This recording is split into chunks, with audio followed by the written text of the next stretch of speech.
Alors bonjour à toutes et à tous, je vous souhaite tout d'abord une heureuse année virologique avec moi. Je suis le professeur Al-Hilo Amin Idriss, je suis professeur de microbiologie et je vais vous enseigner pour ce module toute la partie liée à la virologie générale. Alors, le premier cours s'intitule Structure et classification des virus.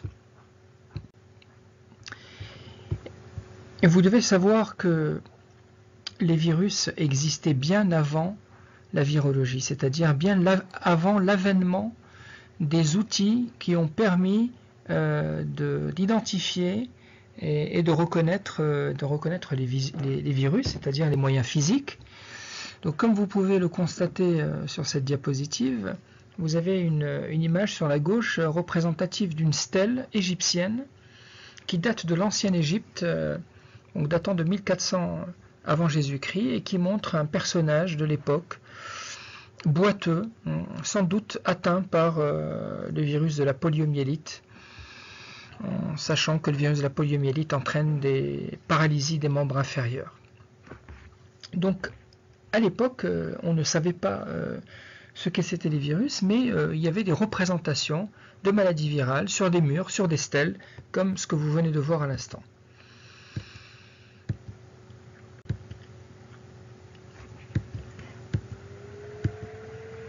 Ici également, vous avez une stèle sur laquelle vous avez représenté une momie égyptienne avec des pustules sur le bras. Ces pustules étaient tout simplement liées au virus de la variole, qui a entraîné une forte mortalité et qui a accompagné l'homme depuis longtemps. Et on en a retrouvé évidemment des traces sur les momies de l'Égypte. Alors on a pensé à l'époque au Xe siècle, en Chine et en Inde, on pratiquait ce qu'on appelait la variolisation, c'est-à-dire l'utilisation ou l'inoculation de matériel infectieux provenant d'un malade à une personne saine, et donc ça entraînait une protection lors d'un éventuel contact avec le virus de la variole. Donc cette pratique, elle annonçait un peu la vaccination, mais on ne savait pas encore faire. Mais elle s'est accompagnée quand même d'une mortalité de 1 à 2%, qui n'était pas négligeable. Alors on va continuer d'avancer un petit peu.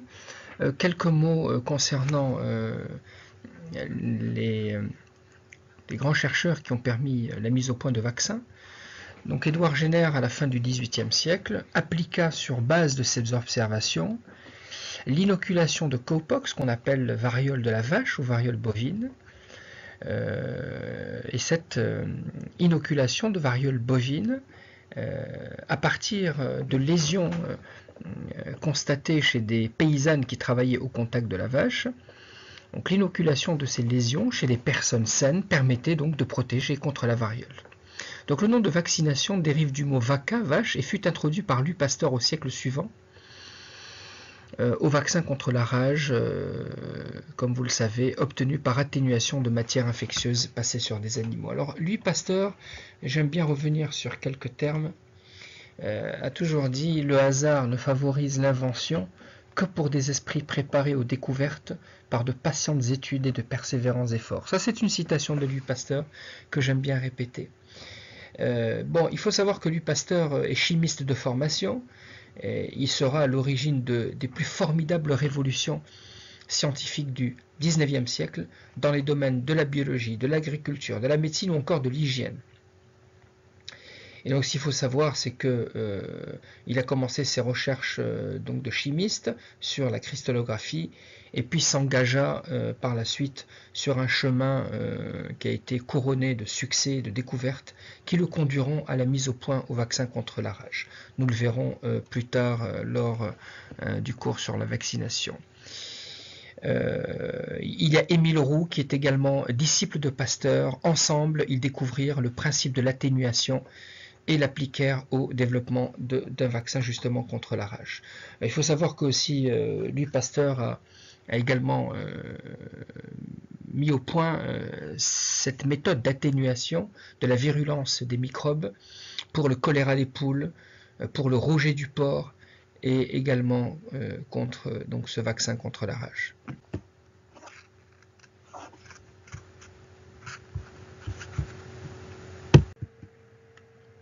Donc là vous avez Louis Pasteur, donc la rage de guérir. On le verra, je ne veux pas vous faire un cours de la vaccination, mais bon, sachez que nous verrons tout cela de manière précise quand on abordera le cours sur la vaccination. Donc les virus avant la virologie, toujours la même chose, donc quelques mots d'histoire. Là on avance progressivement, et donc il y a deux noms que vous devez retenir, c'est Dimitri Ivanovski et Martinus Bengerink, qui ont chacun de leur côté contribué à, pour Dimitri Ivanovski, avoir réalisé une expérience fondamentale qui est de filtrer des plantes malades à travers un filtre de porcelaine qu'on appelle également filtre de Chamberland. Et donc le filtrat qui était obtenu, donc à travers ces filtres, a été utilisé pour infecter des plantes saines, donc des feuilles saines de tabac, et donc il constata à l'époque que la maladie était comme ça transmise après filtration sur un filtre de Chamberland. Alors on ne savait pas trop à l'époque s'il s'agissait de bactéries, de toxines. Enfin, on a appelé ces agents les agents ultrafiltrables. Et donc c'est Bengerink qui comprendra, si vous voulez, l'importance de l'expérience de Dimitri Ivanovski et qui a appelé donc ce filtrat agent ultrafiltrable qui consistait en un principe infectieux fluide et qui se transmettait d'une plante saine, d'une plante malade à une plante saine. Donc les deux chercheurs, Dimitri Ivanovski qui réalise l'expérience décisive et Martinus Bengerink qui a défini le concept de virus. Donc voilà, vous pouvez constater que le virus de la mosaïque du tabac, c'est un modèle qui est encore utilisé de nos jours pour faire des études de virologie fondamentale, et vous pouvez voir ici des feuilles de tabac. Vous avez ici des zones décolorées, ce sont donc des zones malades qui étaient dues au virus de la mosaïque du tabac, et je vous rappelle que ces feuilles malades ont été utilisées pour extraire, si vous voulez, un filtrat dans lequel on ne savait pas que c'était un virus, donc on n'avait pas encore le nom de virus, mais c'est le concept de virus a été défini, donc c'est des agents ultrafiltrables. Ça veut dire que ces extraits de plantes malades, de feuilles malades, arrivaient à traverser les mailles de ce filtre, et donc tout ce qui était entre guillemets d'une taille importante, bactérienne en l'occurrence, était retenu par ces filtres. Et donc le filtrat ne laissait passer que ce qui était plus petit que les bactéries, et donc donc progressivement on arrivait à la définition du concept de virus. Donc voilà, ça c'est une diapositive pour vous hein, qui vous résume un peu tout ce que je viens de vous dire. Alors Wendell Stanley a cristallisé la sève de plants de tabac malade en 1935, et donc ce chercheur a démontré que les virus étaient constitués d'acides nucléiques et de protéines. Donc ça c'est au début du XXe siècle, en 1935. Alors encore quelques mots d'historique avant de commencer le cours. Donc voilà, hein, en 1917, rappelez-vous de cette date, Félix Derel met en évidence le bactériophage, qui sont des virus de bactéries. Et sachez aujourd'hui qu'on peut utiliser les bactériophages pour traiter les infections bactériennes. On a dû vous le dire dans le cours de bactériologie, nous sommes arrivés à un niveau de résistance aux antibiotiques tel que certains pays de l'Est utilisent cette phagothérapie pour lutter contre les infections bactériennes. Alors en 1939, voici les outils qui ont permis donc, si vous voulez, de visualiser pour la première fois les virus, c'est la microscopie électronique. Au début des années 50, ou peut-être bien avant, En 1948, on a utilisé les techniques de culture cellulaire, puisque on verra, les virus sont des parasites intracellulaires obligatoires. Donc les techniques de culture cellulaire qui permettront l'isolement des virus et leur caractérisation. En 1979, il y a eu la certification mondiale de l'éradication de la variole par l'OMS. Et en 1980, le sida est décrit.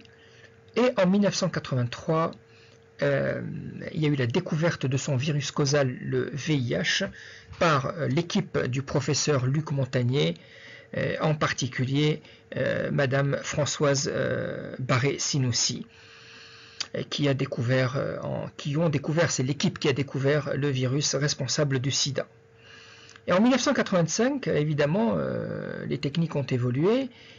Karim Ulysse met au point la réaction de la polymérisation en chaîne, qu'on appelle également PCR, et qu'on verra au fil lors du cours sur le diagnostic virologique. Alors, quelques mots de virologie. Donc vous avez bien compris, la virologie est une science récente qui étudie les virus. Ce sont des agents infectieux de petite taille, de 20 à 300 nanomètres. Le mot latin de virus signifie poison, et vous l'avez compris, ce sont des agents invisibles en microscopie optique, contrairement aux bactéries que l'on peut observer en microscopie optique. C'est pourquoi il n'y a que la microscopie électronique qui permet donc de les observer et de les caractériser. Alors sachez et retenez s'il vous plaît pour la suite du cours que les virus sont définis par 4 caractères essentiels. La présence d'un génome viral qui ne peut être que de l'ADN ou de l'ARN. Un virus porte ou est caractérisé par la présence de structures spécifiques que l'on ne trouve pas chez les prokaryotes et chez les eucaryotes. C'est la capside pour tous les virus et l'enveloppe qui est facultative, on le verra, parce qu'il existe des virus enveloppés et des virus qui sont nus, c'est-à-dire non enveloppés. Les virus se reproduisent par réplication de leur génome. Il n'y a pas de croissance, comme pour les bactéries. Il n'y a pas de division cellulaire. Il n'y a pas de notion de fission, donc pas de croissance, pas de fission, pas de division des virus. On parle de réplication du génome. Mais pour pouvoir se répliquer, les virus ont besoin de cellules. Il s'agit donc de parasites intracellulaires obligatoires, absolus. Un virus doit, pour se reproduire, pénétrer dans une cellule hôte, car c'est la cellule qui va lui permettre de se répliquer en l'autorisant à utiliser toute sa machinerie de traduction et toutes les enzymes du métabolisme énergétique. Alors sur cette diapositive, vous avez représenté des photos de virus et d'une bactérie en microscopie électronique avec les tailles relatives des virus et les bactéries. Par exemple, vous voyez bien que sur cette diapositive, les virus sont de plus petite taille que celles des bactéries. Et je rappelle que les virus ne sont pas observables en microscopie optique, contrairement aux bactéries. Que les bactéries, et en fait, la taille des virus se situe entre celle des ribosomes et celle des bactéries. Alors les tout petits virus ont une taille de 20 à 30 nanomètres, et quand on étudie les virus de la famille des herpesviridae, donc les virus herpétiques, et vous en avez un représentant comme le cytomégalovirus ou CMV, vous avez des tailles beaucoup plus grandes de l'ordre de 230 nanomètres. Je vous répète encore une fois que les virus ne sont pas visibles au microscope optique, que, comme l'a démontré l'expérience de Dimitri en 1892, les virus sont capables d'ultrafiltration, et donc ce sont des agents ultrafiltrables à travers des porcelaines de bougies qu'on appelait les filtres de Chamberlain. Donc là, c'est la distinction entre virus et bactéries. Je vous laisse le soin de revoir un peu la différence. La classification des virus, sachez qu'elle fait appel à la classification Ça, c'est une première classification qu'on appelle la classification de Lvov, Horn et Tournier, qui a été établie en 1962. S'il vous plaît, rappelez-vous de la date. C'est le système LHT, qui retient 3 critères. La nature de l'acide nucléique, qui permet de distinguer des virus à ADN et des virus à ARN. Rappelez-vous que les virus ne comportent qu'un génome qui peut être soit de l'ADN, soit de l'ARN, et jamais les deux en même temps, contrairement aux bactéries. La présence de la nucléocapside. Cette capside, c'est une boîte protéique qui permet de protéger le génome. Et donc on a établi cette classification également sur ce paramètre, car la symétrie de la nucléocapside peut être soit hélicoïdale, soit cubique. Et la présence ou l'absence d'une enveloppe. L'enveloppe est une structure facultative que l'on retrouve pour les virus enveloppés. Et les virus qui ne sont pas enveloppés, ce sont des virus qui sont nus, c'est-à-dire n'ayant pas d'enveloppe. Donc là, c'est juste pour vous rappeler la classification des virus. Il existe un comité international de taxonomie des virus et vous pouvez évidemment revoir s'il y a un virus qui vous intéresse. Vous pouvez retrouver sa classification sur cette page, sur la page que nous venons de voir. Alors vous avez un deuxième type de classification qui est la classification de Baltimore. C'est une classification qui est basée sur le type de génome. Alors sachez qu'il existe 7 classes de génomes chez les bactéries, chez les virus, pardon, excusez-moi. Et cette classification de Baltimore est basée sur la structure et l'organisation génétique des virus. Elle est un peu plus récente que celle de Lvov, Horn et Tournier, qui a été établie en 1962. La classification de Baltimore remonte aux années 70. Et donc, cette classe, les 7 classes de génomes que l'on retrouve chez les virus, vous avez des virus appartenant au groupe 1, au groupe 2, au groupe 3, au groupe 4, au groupe 5, au groupe 6 et au groupe 7. Et chaque groupe a des caractéristiques bien particulières. Ces classes de génomes ne sont pas retrouvées chez les eucaryotes, chez les bactéries et chez les archées. Et donc, s'il y a autant de classes de génomes chez les virus, c'est qu'il y a autant de variétés dans la stratégie de réplication des virus dans les cellules et l'expression de leur génome. Voilà, ça c'est une image qui vous montre que cette classification de Baltimore, qui a d'ailleurs reçu le prix Nobel de médecine en 1975, elle repose justement sur les 7 classes de génomes avec chaque groupe de génomes de 1 à 7 ayant une caractéristique bien particulière. Je vous laisse donc le soin de lire ces diapositives et on en reparlera dans le cours si vous le voulez. Alors, donc depuis 1975, un comité international de taxonomie des virus a défini une nomenclature des virus. Alors, il y a des niveaux taxonomiques. Donc, vous avez la famille des virus, c'est toujours Viridae, les sous-familles Virinae. Le genre, c'est le virus, et l'espèce, c'est le nom du virus en cause. La structure générale des virus. Un virus, je vous le rappelle, c'est la présence d'un génome qui peut être de l'ADN ou de l'ARN, jamais les deux, la présence d'une capside qui va protéger ce génome, et la présence ou non d'une enveloppe lipidique. Donc voilà, si vous avez une diapositive qui vous montre un virus nu avec une capside protéique, donc elle est schématisée en noir, et à l'intérieur vous avez le génome qui est en rouge. Et l'ensemble génome et capside est appelé nucléocapside. Et quand le virus est enveloppé, vous avez une enveloppe à la surface de ces virus. Donc ici, elle est représentée en couleur jaune. Et à la surface de cette enveloppe, vous avez des glycoprotéines qu'on appelle également spicules. Et entre l'enveloppe et la capside, chez certains virus, on peut trouver une protéine de matrice qu'on trouve sous l'enveloppe. Donc elle est située entre la capside et l'enveloppe. Alors parlons un peu du génome viral. Donc le génome viral, je me répète encore une fois, est soit de l'ADN, soit de l'ARN. Cet ADN ou cet ARN peut être soit linéaire, soit circulaire. Et sachez qu'on distingue des ARN et des ADN simple brin ou double brin. et des ARN de polarité positive ou négative ou encore en bisens. Retenez pour ce cours l'importance des ARN de polarité positive. Un virus à ARN de polarité positive, ça veut dire que ce virus, il va être directement traduit par les ribosomes en protéines, donc il a la fonction d'un ARN messager. Rappelez-vous de vos cours de physiologie, de biologie cellulaire, pardon. Par contre, un ARN de polarité négative, il ne peut pas être traduit au niveau des ribosomes, donc il doit être obligatoirement transcrit en ARN positif, et donc cet ARN positif, qui sera donc messager, sera par la suite possiblement traduit au niveau des ribosomes.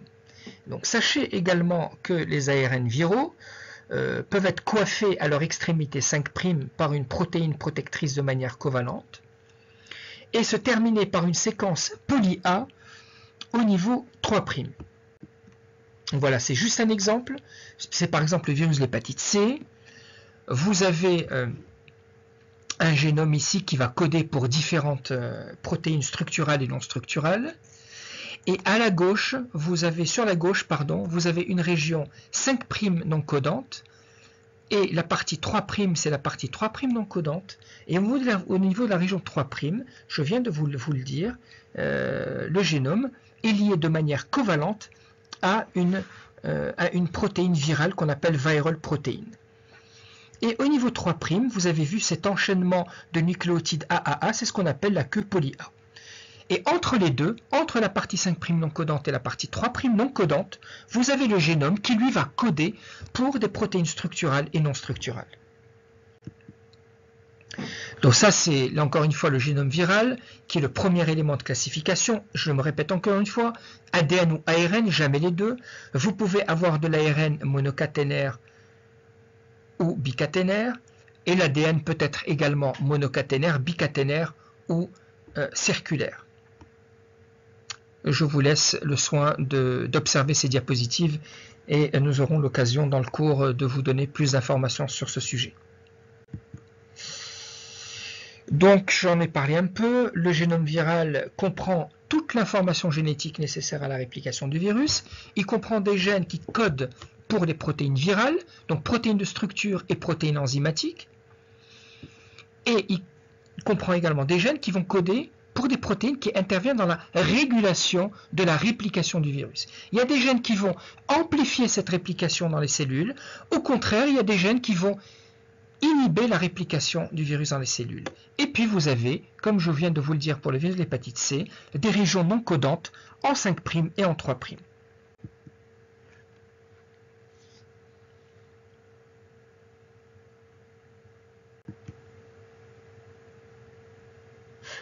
Alors nous allons passer sur cette diapositive en vous rappelant quelques caractéristiques des génomes viraux de type ADN. C'est dans la famille de ces virus à ADN qu'on trouve les plus gros virus. Les poxvirus, je vous en ai parlé tout à l'heure, les poxvirus et les virus de la variole sont les plus gros virus humains connus pour le moment.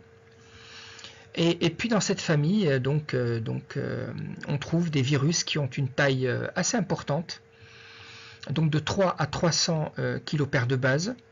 Et ce qui est intéressant pour les virus à ADN, c'est que ce sont des virus dont le génome il est stable, contrairement aux virus à ARN, on le verra, qui sont des virus qui sont soumis à beaucoup de variabilité génétique.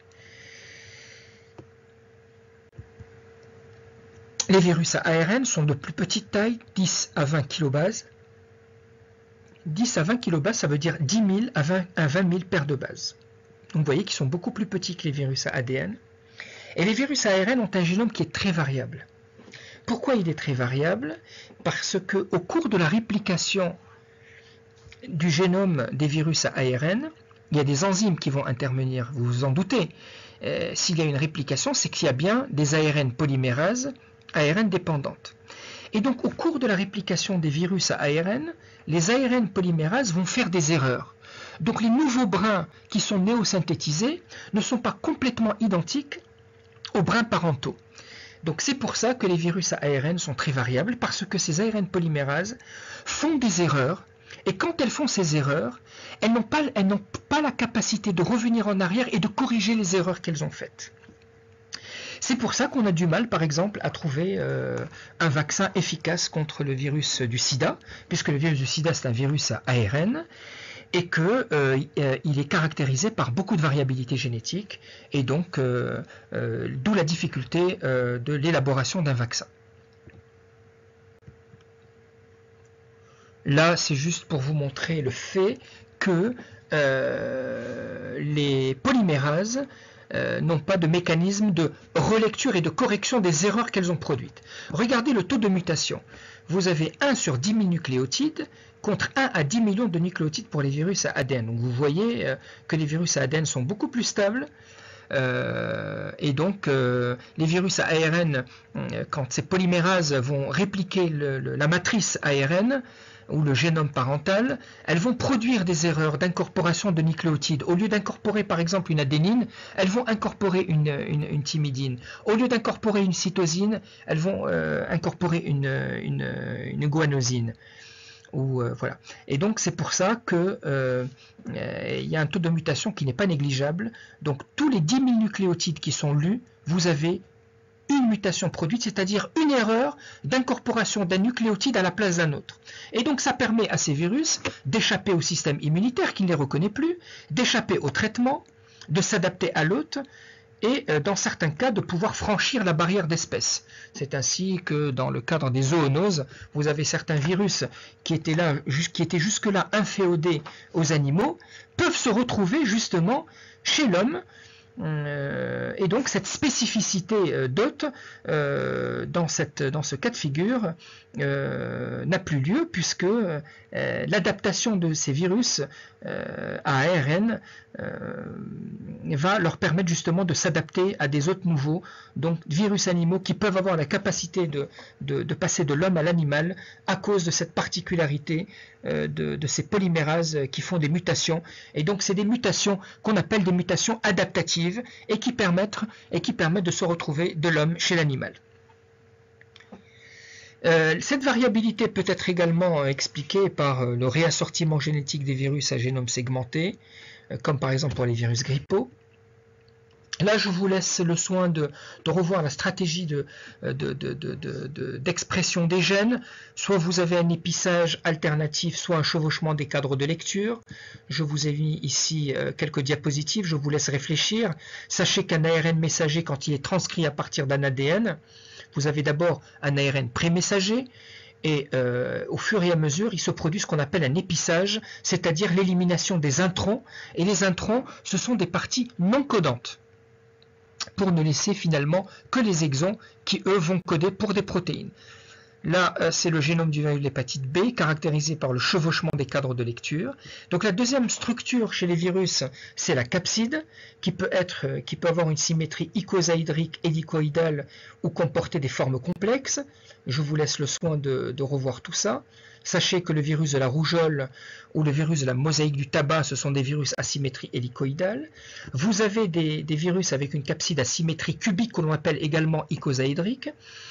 Et la sous-unité morphologique de ces capsides, c'est le capsomère.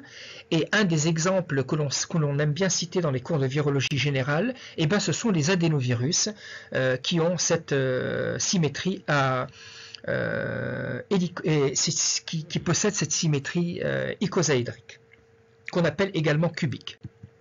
Et ça, c'est les virus qui ont des capsides complexes, comme le virus de la variole ou le virus du sida. Alors, le troisième élément de la classification, c'est l'enveloppe. Certains virus sont enveloppés, d'autres ne le sont pas. Sachez que l'enveloppe, elle dérive des membranes cellulaires par bourgeonnement, et elle porte des glycoprotéines d'origine virale.